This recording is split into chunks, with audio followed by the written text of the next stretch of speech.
저 집에 그런 비밀이 있었다는 거 저는 정말 몰랐습니다. 억울해요. 억울해. 집도 다 둘러보고 계약까지 다 했으면서 저한테 이러시면 안 되죠.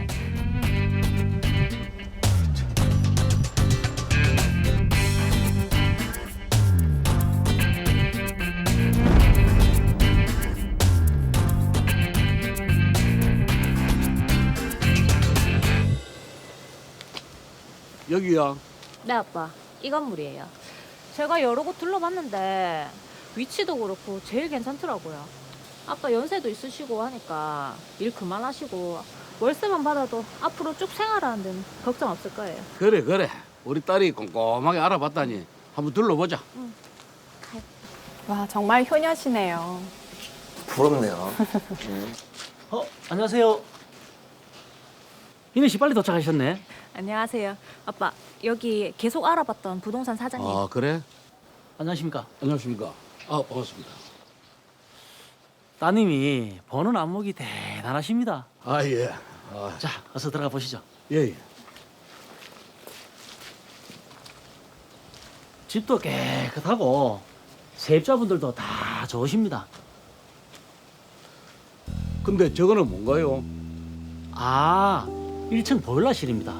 아무래도 베란다가 좁다 보니까 보일러실을 따로 만든 겁니다. 뭐 보일러가 밖에 나와 있어도 생활하는 데는 전혀 불편함이 없으니까 여기 사시는 분들도 그렇게 말씀이 없으시고. 여기가 주택가라서 조용한 데다. 지하철역하고 그래 멀지 않으니까 월세를 놔도 금방 나갑니다. 사장님, 다 둘러봐도 진짜 이만한 건물 안 나옵니다. 그러긴 하네요. 단골 멘트죠. 저런 말을 또 믿게 돼요. 네. 쭉 둘러보시고 천천히 한번 생각해 보십시오. 같이 둘러보고 싶네요.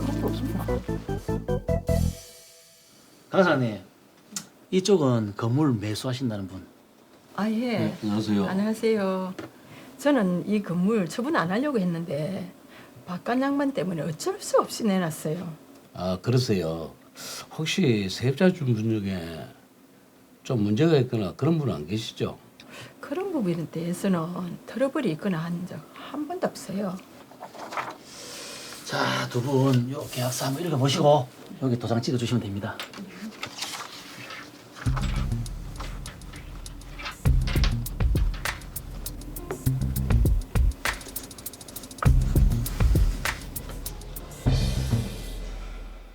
언제부터 물이 샜어요? 한 2주도 더 됐어요. 아니, 전 주인한테 계속 전화했는데 와보겠다 와보겠다 말만 하고 계속 와보지도 않고. 빨리 좀 고쳐주세요. 하루 이틀도 아니고 진짜. 아니 전 주인이 하자가 없다던데 이건 전 주인분이 해결해 줘야 될 것 같은데. 잠시만요. 계약한 지 얼마 안 됐는데 집에 문제가 생긴 거죠. 여보세요. 안녕하세요. 저 건물 매수한 사람입니다. 아, 예. 안녕하세요. 근데 저한테 왜 전화하셨어요? 여기 주방에 누수가 되더라고요. 그래요? 근데 그걸 저한테 왜... 아니 이게 제가 계약도 하기 전에 생겼던 문제인데 이거는 전 주인분이 해결해 주셔야 되는 거 아닌가요? 그건 아니죠. 저는 이미 팔았고 그건 사장님이 책임을 지셔야죠. 왜 제가 그걸 해줘야 하나요? 팔았다고 끝입니까? 세입자 말 들어보니 당신이 해준다 해놓고 왜 딴 말이에요? 이거 일부러 팔아 넘기려고 한 거 아니야? 이 사람이 말이 심하네. 일부러라니요. 아무튼 저는 이미 권리를 넘겼고 책임 못 지니까 알아서 하세요. 아니 진짜 이 여자가 그래 어디 법대로 해봅시다. 내가 그냥 넘어갈 줄 알고. 이게 뭐고? 나보고 하자 벗어 책임을 지라고? 이 영감탱이가 키하고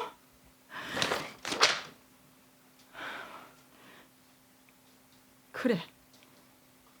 나만 당할 수 없지? 네. 건물을 불법으로 증축한 곳이 있어요.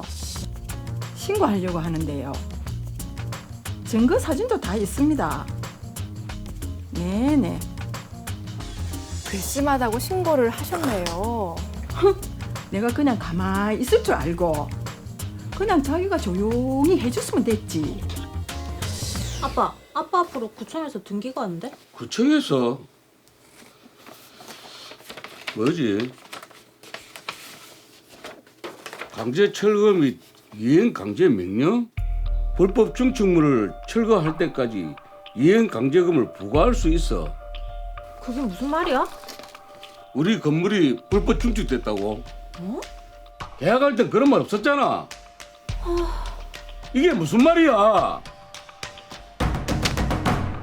그 건물이 불법 증축 건물이라고 철거하고 이행 강제금을 내라는데 계약할 때 그런 말 없었잖아요. 그랬으면 내가 계약을 안 했지. 왜 말 안 했어요? 보일러실이 가건물인 거 같이 가서 눈으로 확인하셨잖아요. 보일러실뿐만 아니던데 뭐. 하자 보수 할 때 안 해준다 할 때부터 좀 이상했어. 아니 일부러 말 안 한 거 아니에요? 빨리 팔아버리려고 그 여자하고 짠 거 아니야? 아 진짜 저한테 왜 이러십니까? 분명 같이 가서 확인하셨고 눈으로 다 확인하셨잖아요. 저도 불법 정축한 사실 몰랐습니다. 불법인 줄 알았으면 저도 안 팔았죠. 여기서 막 이러지 말고 나가세요. 나가시라고. 이래야 어쩌냐. 아빠 이제 어떡해. 아 머리. 네, 딸이 이제 효도를 하려고 하다가 복잡한 문제가 생겨버렸는데요. 노후를 위해 주택을 마련을 했는데 정말 그 집에 좀 비밀스러운 문제가 많았네요. 그렇습니다. 말 그대로 수상한 비밀이 한가득 숨어져 있었습니다. 매수한 지 며칠도 되지 않은 이 건물에 누수 현상이 발생을 하게 되고 그래서 갑수 씨가 전 주인에게 하자보수 요청을 했는데 네. 전 주인은 그게 무슨 소리세요? 지금 건물 주인은 하셔야지요. 말도 안 되는 소리 하지 마세요. 하시면서 싸움이 이제 번지기 시작하게 되고 네. 소송까지 가게 됐죠. 전은주 변호사님, 이게 어떤 상황인지 자세하게 설명 한번 해주시죠. 네, 우선 그 이와 같은 이제 부동산 매매 관련해서 이제 말씀하신 하자보수, 네, 정확한 이제 법적 용어로는 하자 담보 책임이라고 합니다. 이제 네. 민법에 그 하자 담보 책임에 관해서 계약 당시에 이제 목적물이 하자가 있고 또 그 하자로 인해서 계약의 목적을 달성할 수 없는 이제 사실이 있으면 이제 의사표시로 계약을 해제하거나 손해배상을 뭐 청구할 수는 있습니다. 특히 하자 여부와 관련해서는 그 매매 목적물이 거래 통념상 기대되는 이제 객관적인 성질 성능을 이제 결여한 경우여야 하고 또 이 사건과 같이 노부부가 이제 임대 사업을 하기 위해서 매수하는 이제 이런 경우 등 누수 등의 문제가 매우 중요하다는 것을 반드시 이제 언급을 하고 특히 뭐 따님도 이제 언급을 했겠죠. 예. 그런 부분을 정확히 적시를 했는데 거기에 대한 이제 결여가 이제 된 부분이기 때문에 하자라고 볼 수 있습니다. 그러니까 매매 계약 당시에 하자가 있다면 계약을 해지할 수 있고 손해배상을 청구할 수 있다는 이제 그런 말씀이신데, 자 그런데 문제는요, 이에 앙심을 품은 전 주인이 그 집을 불법으로 증축되었다는 것을 신고하면서부터 이제 시작이 됐습니다. 갑수 씨는 그 사실을 몰랐던 거잖아요. 그렇습니다. 갑수 씨의 주장에 따르면 구청에서 강제 철거와 그리고 이행 강제 명령을 받기 전까지는 몰랐다고 합니다. 매수 당시 1층만 이제 보일러 이제 가건물인 줄 알았는데 알고 보니 2층까지 총 건축 면적 중에 20%가 불법 증축된 사실로 알게 된 거죠. 예, 그러니까 이런 사실은 계약 시에 좀 미리 알려줘야 될 것 같은데 몰랐기 때문에 정말 억울할 것 같습니다, 변호사님. 네. 답답하죠. 이 사건과 같이 그 불법 증축된 이제 건물을 매도할 때는 보통 이제 매도인의 수법이 예. 본인들이 이제 그 사실을 모두 고지했다. 이제 그렇게 하면서 법망을 이제 빠져나가고 있는 실정입니다. 예. 그렇다면 증축물이 어디까지 합법이고 어디까지 불법인가요? 네, 그와 관련해서 이제 우선 건축법 제 19조를 이제 검토해 봤을 때는 사용 승인 받은 건축물의 용도를 이제 변경해서 사용을 할 경우에는 시장 군수 구청장의 허가를 받거나 신고를 이제 받아야 합니다. 만약 이를 하지 않은 경우에는 이제 상당한 기간을 정해서 시정 명령 조치나 이행 강제금이 이제 부과되게 됩니다. 특히 도시 지역 같은 경우에는 용도 변경 신고 의무를 이제 위반하여 건축물을 건축하거나 이제 대수선 또는 용도 변경을 한 건축주라면 3년 이하 이제 징역 혹은 이제 5억 이하 벌금에 이제 처하게 됩니다. 예. 사무장님이 이제 질문을 이제 주신 부분에 이제 증축물의 합법 여부에 대해서는 결국 이 증축된 것이 이제 임시로 사용을 하는 이제 철거가 용이한 이제 가 건물이냐 이제 그럴 때는 이제 적법한 이제 대상물이고 그렇지 않을 경우는 이제 불법 증축물에 해당됩니다. 임시인지 아닌지가 중요한 포인트네요.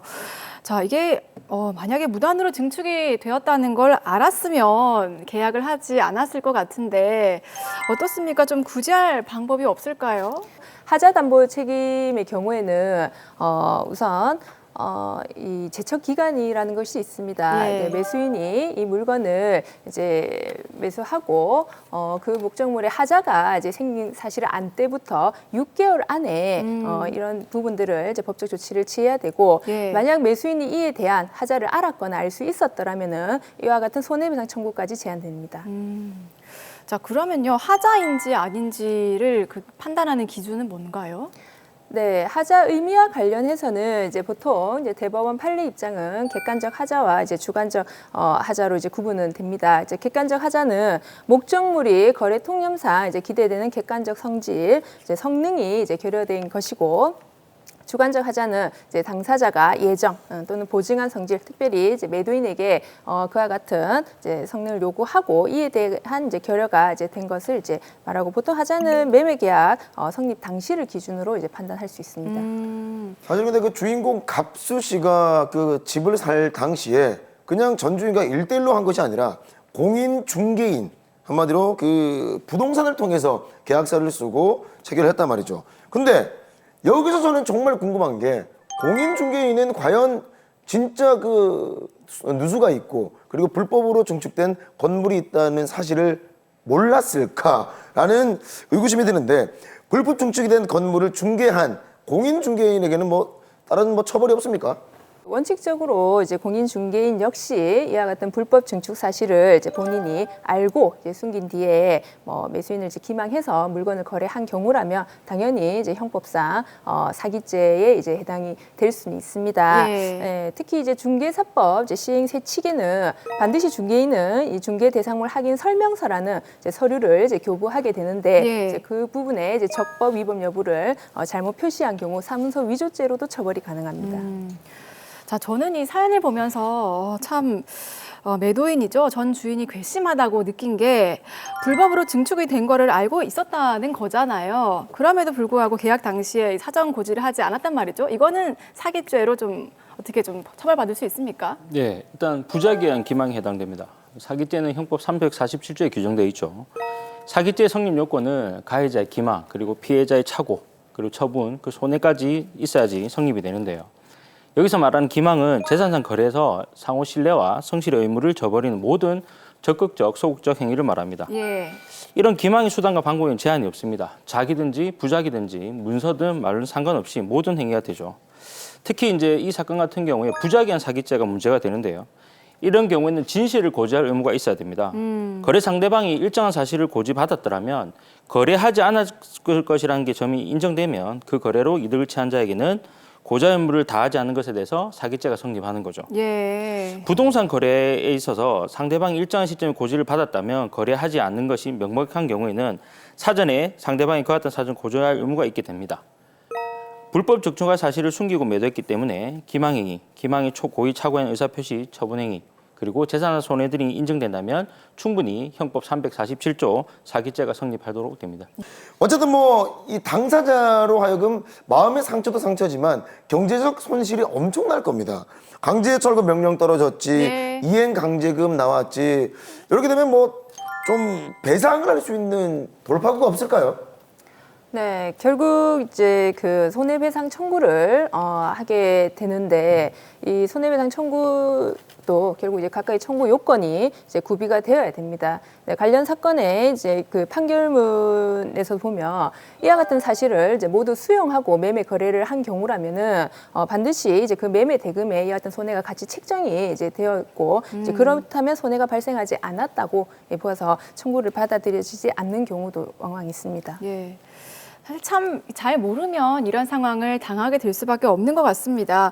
만약에 저희가 주택을 매매할 때 이런 상황을 당하지 않기 위해서는 어떤 점들을 좀 특히 주의 깊게 봐야 할까요? 네, 기본적으로 일단 건축물 대장이나 등기부 등본을 반드시 본인이 한번 확인을 하셔야 됩니다. 예. 그래서 뭐 저당권이 설정된 것은 없는지, 매도인이 말하는 건축물의 건축 시기나 건물의 면적 등이 사실에 부합하는지 등을 꼼꼼하게 한번 확인을 해보셔야 할 것입니다. 그리고 서류만 본다고 해서 해당 물건의 문제점을 다 알 수는 없기 때문에 네. 되도록 전문가나 부동산 경험이 많으신 분과 함께 직접 가셔가지고 매매 물건을 구석구석 한번 살펴보셔야 될 것 같습니다. 그리고 만약 문제가 있거나 좀 이상한 부분이 있다면 이에 대해서는 반드시 매도인에게 직접 확인을 한번 구하셔야 합니다. 네. 이 사건처럼 만연히 중개사만 믿고 있다가는 나중에 좀 낭패를 당하실 수가 있습니다. 따라서 이상해 보이는 부분이 있다면 미리미리 사진이나 영상을 찍어서 촬영을 해두시면 나중에 혹시 모를 분쟁을 예방하시는데 도움이 될 수 있습니다. 이런 경우도 있습니다. 건물주나 집주인의 잘못이 아니라 한마디로 임차인, 빌린 사람이 월세를 살고 있는 사람이 불법으로 증축을 하게 되면서 분쟁이 발생하는 경우도 종종 있다고 하는데 임대인, 한마디로 빌려준 사람은 무단 증축에 대한 책임이 없음에도 불구하고 이행강제금을 꼭 내야 되는 겁니까? 네, 결국 그 이행강제금이라는 것이 일회성은 아니고 이제 불법 건축물이 이제 원상 복구될 때까지 이제 반복적으로 그 부과되는 이제 제도입니다. 최근에는 예, 법까지 이제 개정되어서 예. 좀 엄격하게 적용되고 있습니다. 기본적으로 그 이행강제금을 내는 주체가 이제 건축법 제19조에 따르면 건축주 혹은 이제 시공사 결국 이제 건물을 건축을 한 자이기 때문에 이제 임대인의 경우에는 그러니까 말씀하신 바와 같이 원칙적으로 책임은 없습니다. 이게 참 아무리 내가 스스로 꼼꼼하게 살펴본다고 해도 예상치 못한 또 분쟁이 발생하기도 하잖아요. 만약에 불법 건축물을 매수했다라고 한다면 어떻게 좀 대처를 하는 것이 좋을까요?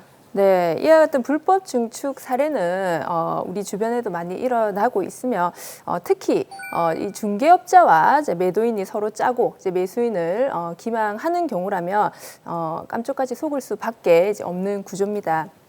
따라서 이제 반드시 집을 이제 구매를 하실 때는 정확한 구매를 하는 용도 등을 매도인, 중개인 모두한테 이제 고지를 하고 특히 이 사건과 같이 건물의 누수 등 하자가 있는 경우라면 반드시 앞서 언급한 대로 6개월 안에는 어떠한 조치를 해놓으셔야 됩니다. 네. 특히 증축된 건물의 경우라면 이 사건도 이제 보셔서 아시겠지만 매도인뿐만 아니라 중개인에게도 이와 같이 증축된 부분이 이제 신고가 된 것인지 한 변호사님 말씀하신 것처럼 건축물 대장을 반드시 확인하고 여하튼 전반적인 상황에 대해서는 이제 녹음을 해놓으시는 등 철저한 대비 등을 하셔야 될 것 같습니다. 네.